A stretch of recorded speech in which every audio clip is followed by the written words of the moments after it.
Assalamualaikum warahmatullahi wabarakatuh. Selamat pagi. Yang terhormat Bapak Ibu dosen penguji. Saya, Galuh Yuni Hoirul Nisah, mahasiswa PPG dalam jabatan Batch 3 tahun 2025, LPTK Universitas Islam Negeri Sunan Ampel, Surabaya. Dengan nomor induk mahasiswa 0622 0825 272. Saya mengajar di MAN 2 Tuban pada hari Rabu 8 Oktober 2025. Saya akan melaksanakan praktik pembelajaran uji kinerja di kelas 10.1 dengan materi Kehidupan Masyarakat Arab Masa Pra-Islam. Mohon saran dan masukan dari Bapak Ibu untuk perbaikan pembelajaran berikutnya agar dapat memberi yang terbaik bagi peserta didik. Wassalamualaikum warahmatullahi wabarakatuh. Assalamualaikum warahmatullahi wabarakatuh. Waalaikumsalam warahmatullahi wabarakatuh. Selamat pagi. Oke, sebelum mulai pelajaran, marilah kita berdoa dulu agar ilmu kita mudah terserap. Berdoa, mulai.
Sebelumnya saya absensi dulu ya untuk kehadirannya. Ahmad Wahyu Bagus,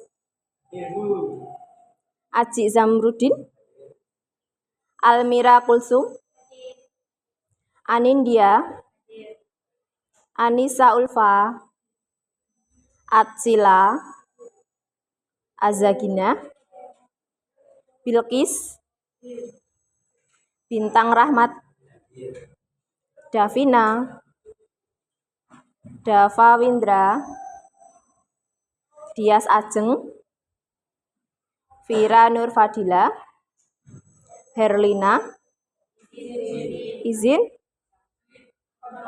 kontrol. Oke, semoga cepat sembuh ya. Kalimatus, Salma, Mirda, Niam, Reja, Ribi, Roshid, Syafan, Sukma, Syahwa, Syifa, Tantri, Ubaidillah, Windy. Oke, ada yang belum disebut? Sudah semua, alhamdulillah ya.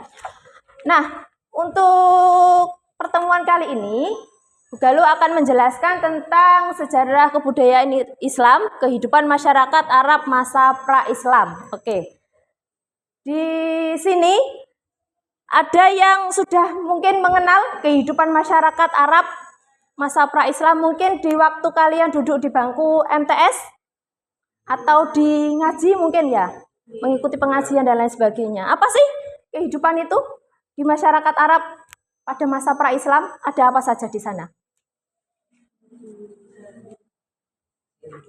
Ada apa saja? Ada? Oke, mabuk-mabukan. Terus apa lagi? Oke, mayoritas penyembah berhala. Terus apa lagi? Perbudakan. Perbudakan itu siapa yang diperbudak? Oke, kaum Kaum wanita. Terus apa lagi? Poligami atau minoritas ya. Kaum minoritas itu kaum yang kecil ya. Terus apa lagi? Oke, kaum Sodom atau menyukai sesama jenis. Naudzubillah ya. Semoga kita terhindarkan dari hal tersebut. Oke, kita menyukai lawan jenis itu adalah hal yang wajar ya. Oke. Terus sebelum kita mulai pelajaran lebih lanjut, kita ice breaking dulu biar lebih semangat untuk pagi hari ini. Oke, sudah disiapkan? Oke, sudah ya. Sejarah kebudayaan Islam beragama, toleransi, SKI.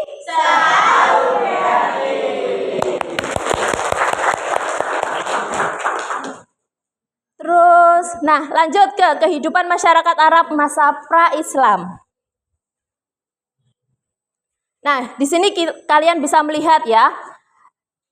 Ini kok kenapa banyak sekali nama-nama suku atau kabilah. Apalagi yang di daerah Laut Merah di sini.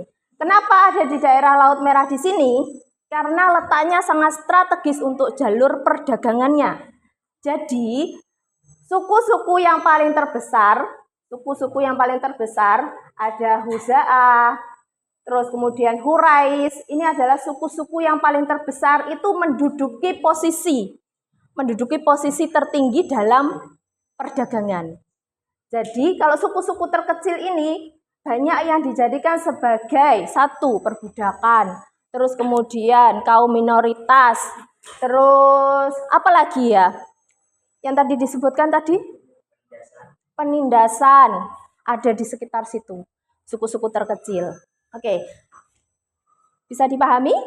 Bisa.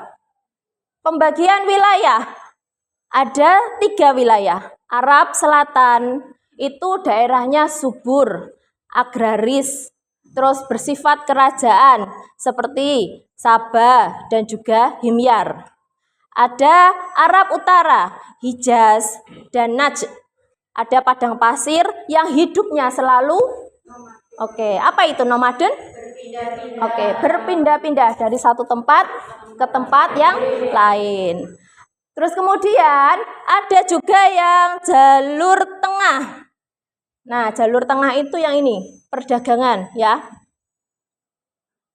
Itu sebagai pusat perdagangannya. Next. Tidak lepas dari yang namanya kehidupan sosial, karena manusia itu akan selalu membutuhkan satu dengan yang lain atau bersosial. Terbagi dalam kabilah atau suku. Terus kemudian karena suku di sini memiliki solidaritas yang sangat tinggi. Artinya kenapa? Pemimpinnya itu harus siapa? Pemimpin suku ya. Namanya pemimpin suku. Atau bisa disebut dengan raja kecil, tapi menguasai wilayah. Terus kemudian yang paling tertindas yaitu kaum lemah atau budak dan perempuan yang terpinggirkan. Kasihan banget ya. Kalau kita mungkin hidup di zaman masa pra-Islam, saya juga tidak akan hidup ya. Mungkin ya. Ya, yang laki-laki mungkin ngono ya. Merdeka ya. Kasihan ya yang perempuan ya. Ya Allah, miris sekali. Next, kemudian ada kehidupan ekonomi. Nah, ini namanya kebutuhan perut ya. Kebutuhan ekonomi, kebutuhan perut untuk hidup, bertahan, survive. Itu ada 3. Perdagangan. Itu di sini ada kafilah dagang Mekah atau Syam. Kemudian ada juga yang bertani di wilayah selatan. Bertaninya apa? Kurma. Terus apa lagi? Gandum. Gandum tahu? Oke, tahu. Terus buah-buahan, anggur, delima, zaitun. Oke, kita sering ya mendengar ini ya. Bahkan pernah mencicipi mungkin? Pernah ya. Oke. Kalau roti sudah, kurma juga sudah. Peternakan dan kerajinan, ternyata pada masyarakat pra-Islam itu sangat menjunjung tinggi kerajinan. Ada masyarakat yang hidup berpindah-pindah mencari di padang rumput, yaitu nomaden. Setiap kabilah juga memiliki daerah pengembalaan sendiri. Yang dikembalakan ada apa? Unta, domba, terus sapi? Yang paling sering? Oke, unta sama domba. Bahkan dagingnya pun dimakan untuk dijadikan sebagai makanan pokok, yaitu untuk pendamping ya. Pendampingnya bahan gandum. Nah, mungkin kita bisa menjelaskan lebih detail. Kalau sekarang apa sih? Gabungannya daging sama roti itu apa? Burger. Burger. Terus apa lagi? Hotdog. Terus apa lagi? Kebab. Terus apa lagi? Agama yang dianut. Saya tanya, perbedaan kepercayaan dengan agama itu apa sih? Kepercayaan?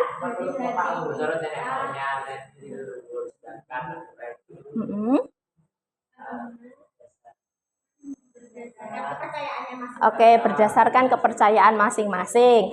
Kalau agama berarti agama. Sudah memiliki Tuhan. Kalau agama itu sudah memiliki Tuhan. Kalau kepercayaan berarti apa yang kita anut, apa yang kita yakini, apa yang kita tanamkan dalam hati itu disebut dengan kepercayaan. Bisa dibedakan ya, agama dan kepercayaan. Nah, agama banyak menyembah berhala atau politeisme. Terus kemudian Ka'bah menjadi pusat ibadahnya, tempat-tempat berhala itu ditaruh. Bisa dipahami ya. Terus kemudian, nah ini penganut. Penganut ini sama dengan agama. Hanif, Yahudi, dan Nasrani. Lanjut. Kebudayaan. Apa itu kebudayaan? Apa itu kebudayaan? Keanekaragaman. Terus apa lagi? Kebiasaan. Budaya itu adalah hasil karya cipta akal manusia yang secara apa ini? Turun temurun. Kalau budaya itu harus ada turun temurunnya dari tingkatannya, mulai dari yang terkecil. Ini misalkan ada ayah, ibu, kakek, nenek, terus berkembang biak lagi, ya. Akhirnya memiliki yang namanya kebudayaan. Nah, kebudayaan di sini yang diciptakan ada puisi, terus kemudian syair, terus tradisi ziarah, penghormatan terhadap leluhur. Lanjut. Dari sini, nilai positif dan juga nilai negatif. Nah, ternyata di kehidupan masyarakat Arab masa pra-Islam ada juga nilai positif yang bisa kita ambil dan nilai negatif. Bukan hanya nilai negatif saja ya, berbudaya. Ya, contohnya nilai positifnya keberanian. Keberanian ini berani mati, berani tarung. Terus berani apa lagi? Berani bertahan hidup, ya, tidak mau menyerah. Terus solidaritas, artinya ikatan kekeluargaan itu sangat erat bagi masyarakat Arab, ya. Solidaritasnya sangat tinggi. Terus kemudian ada juga kejujuran. Kalau nggak jujur masyarakat di sini, pasti yang terjadi ada yang namanya kalau tidak jujur, mereka akan apa? Terjadi apa? Konflik antar manusia di situ. Terus kejujuran dalam berdagang itu sangat diutamakan. Nilai negatifnya fanatisme terhadap suku, ya. Fanatisme kesukuan. Terus apa ini? Minum khamar itu apa sih? Minum-minuman yang memabukkan. Itu adalah minum khamar. Kalau di sini apa? Dikenalnya apa? Toa ya. Anggur merah ya. Anggur merah. Kalau anggur merah itu terkenalnya di mana sih? Bali. Arah Bali. Kalau di anggur kan terkenalnya di daerah barat. Kita speaking dulu ya. Sejarah kebudayaan Islam beragama, toleransi, moderat. SKI selalu di hati. Oke, lanjut. Nah, untuk meningkatkan pemahaman, saya akan membagikan asesmen dan coba dijawab secara individu. Minta tolong ke belakang.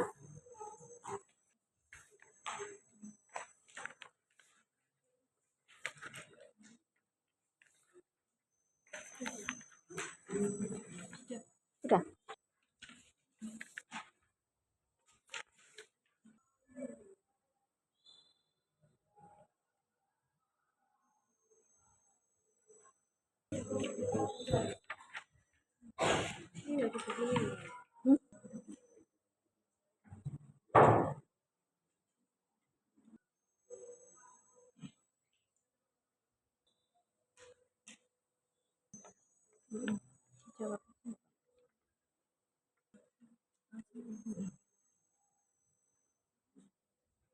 Coba kita bahas ya. Kita bahas asesmen. Nah, jawablah soal di bawah ini dengan menuliskan benar atau salah. Nomor 1, mungkin ada yang bisa menjawab? Nomor 1? Sebagian besar masyarakat Arab pra-Islam hidup secara normatif yang menggunakan Oke, jawabannya benar. Nomor 2, mungkin ada yang perempuan yang bisa menjawab? Nomor 2? Nomor 2, masyarakat Arab pra-Islam dikenal dengan sebutan masyarakat jahiliyah karena minimnya ilmu pengetahuan dan moralitas. Jawabannya benar. Oke, jawabannya juga benar. Nomor 3. 3. Kota Mekah pada masa pra-Islam menjadi pusat perdagangan penting karena letaknya strategis di jalur dagang internasional. Jawabannya benar. Oke, benar ya. Dari sini kita bisa membedakan mana kehidupan masyarakat Arab masa pra-Islam yang bisa kita ambil hikmah dan juga bisa kita tinggalkan untuk tidak sesuai dengan ajaran yang kita anut ya. Apa ajaran yang kita anut? Oke, Islam ya. Karena sebelumnya itu di sini Rasulullah Shallallahu Alaihi Wasallam belum lahir ya. Belum lahir di sini ya. Lanjut, next. Kelompok 1. Ada Bintang, Rozak, Syifa, Almira, Reza, dan Mirda di sebelah sini. Kelompok 2 ada di sebelah sini. Dava, Ubaid, Anindya, Anissa, Windy, dan Vira. Yang kelompok 3, Bilqis, Wahyu, Davina, Eva, Ayu, dan Umah. Kelompok 4, Syafan, Aji, Gina, Ajeng, Zahra. Terus kemudian yang kelompok 5 berada di posisi tengah. Ibnu, Nabila, Salma, Wulan, dan Ribi. Silakan membentuk di kotak ya, berbentuk kotak ya. Oke ya. Kelompok 1. Ya, kelompok 1.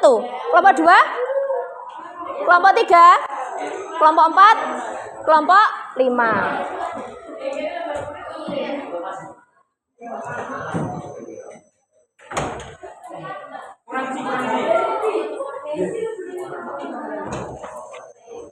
Oke, permainan di sini nanti kelompok yang lain dilarang membantu kelompok yang maju. Oke, bisa dipahami ya? Katanya nggak boleh bantu anggotanya.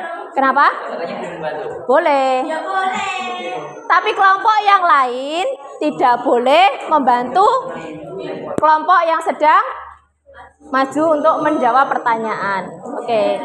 Saya acak dulu yang mau maju pertama. Ini seperti kocokan arisan. Kelompok 5 perwakilan, silakan maju. Silakan maju.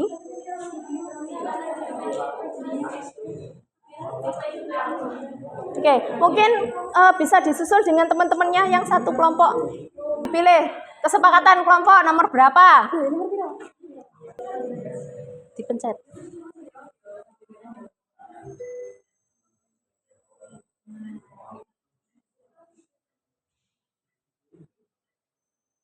Dibaca ya apa-apa.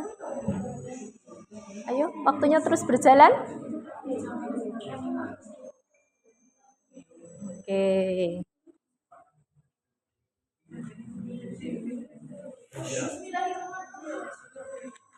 Oke, sudah. Silakan duduk.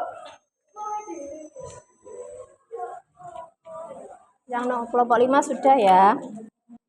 Kelompok selanjutnya. Mungkin ada yang mau ngambil?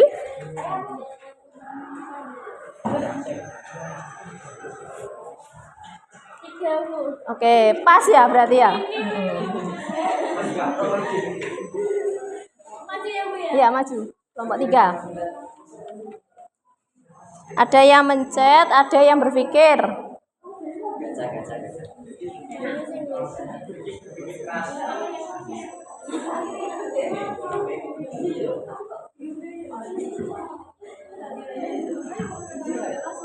Oke, kesepakatan nomor berapa?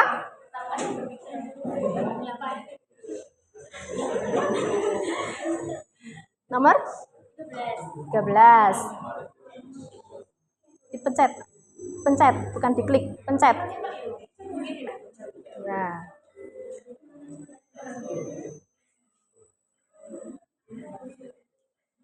Apa itu jawabannya?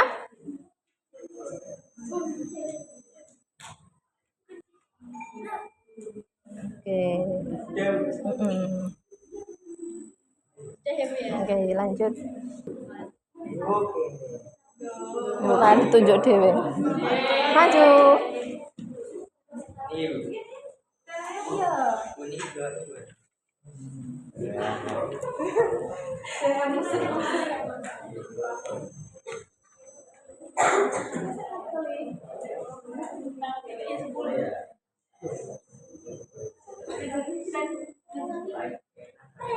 Ayo. Ada yang mencet, ada yang berpikir.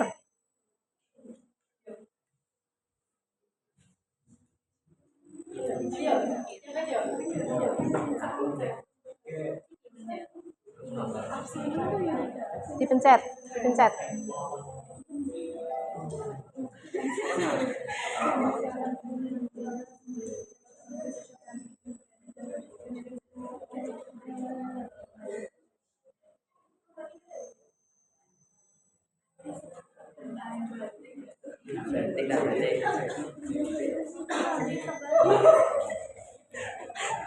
Kelompok 2 ya. Lanjut. Kelompok berapa? 1 dan 4. Sud dari sini. Oke, maju perwakilan. Sud. Ya.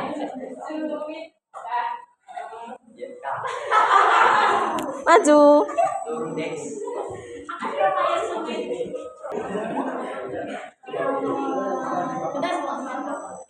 Ayo, jangan lama-lama kalau berpikir.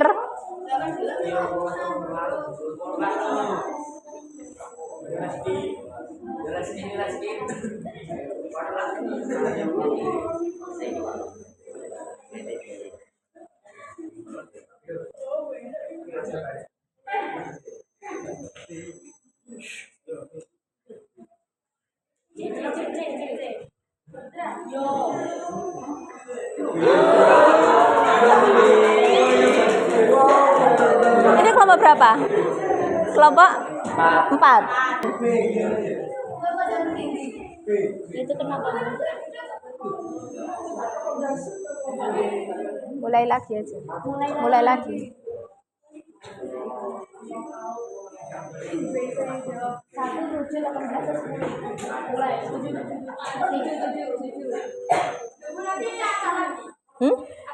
Iya nih.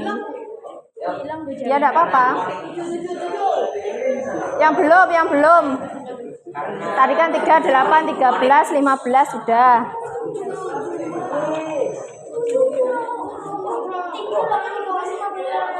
Iya. 7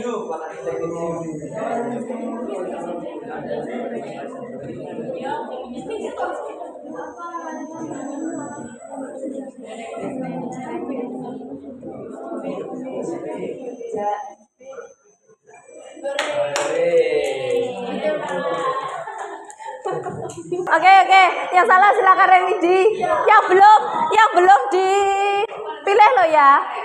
Tadi 38, 13 sama 15. Yang belum dipilih. gampang nih. Gampang.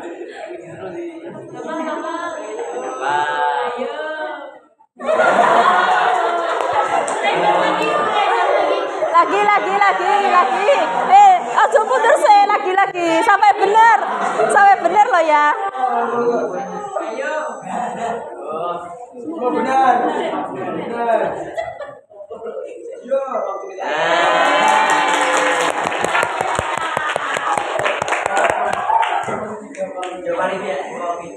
Oke ya, bisa dipahami dari sini.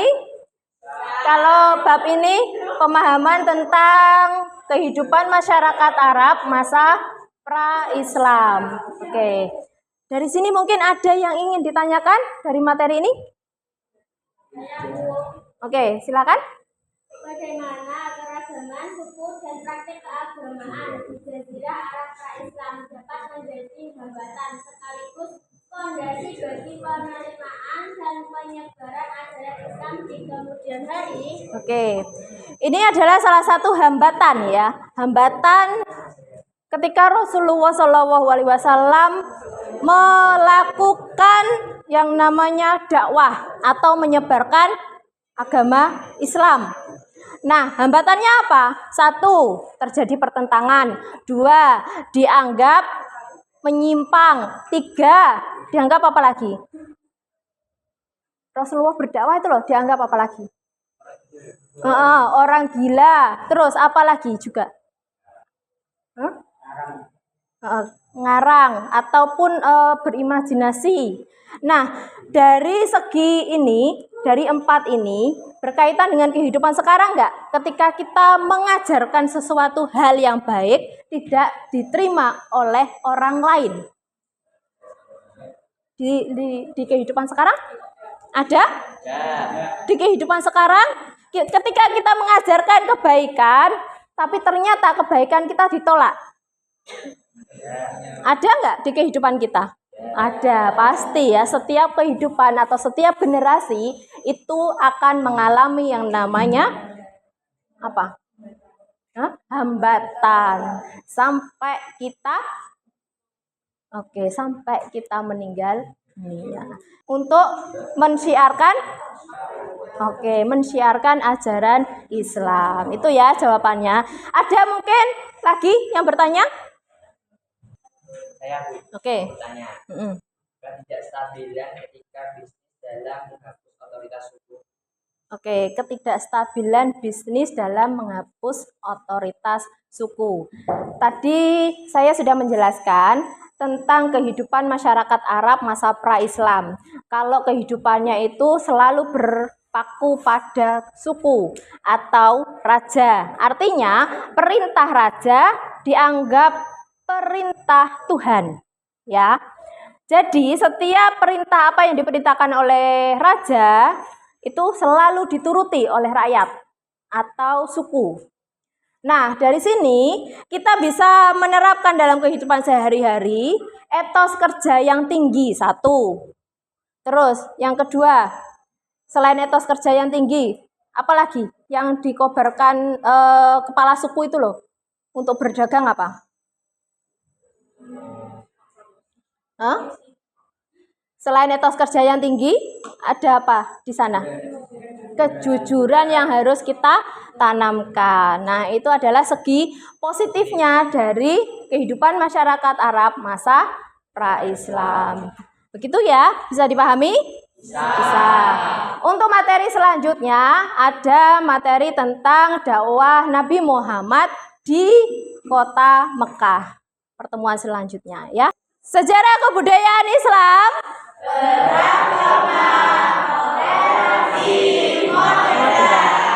SKI.